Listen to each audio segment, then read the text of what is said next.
A very good evening to you and welcome to the Business Day. I'm Dwayne Burbick. Prices at the pump start to fall this week, reflecting a slightly stronger dollar and lower prices in the U.S. Gulf. But how much less will you be paying for petrol? Dashan Hendricks is at the smartboard with the answer. Dashan?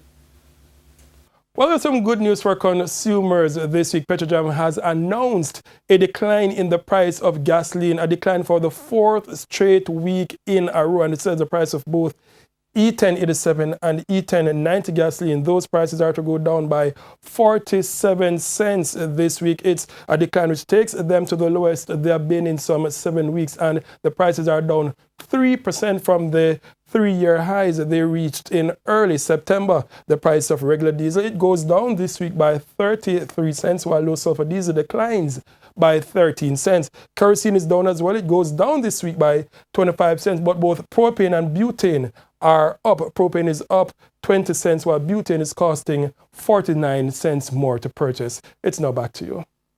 In the meantime, oil prices fell on Wednesday after a surprising jump in U.S. crude exports to a record 2 million barrels per day fanned worries about global oversupply. Oil for delivery in November settled down 44 cents to $49.98 a barrel. And in foreign currency trading, the U.S. dollar sold for $129.45. The Canadian dollar is selling for $104.14. The pound sterling is going for $172.35, while the euro is going for $154.41. More taxpayers are complying with their tax obligations as well as paying their taxes on time and in full. A government report shows on-time tax payment rates jumped to 97% in the first quarter of this year, compared to 86% a year ago.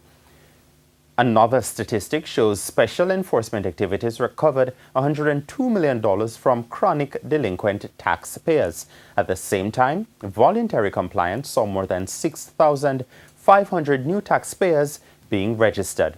The success has helped the government to record tax intake above budget for the year so far. The latest data show tax intake for the April to August period was $11 billion above budget.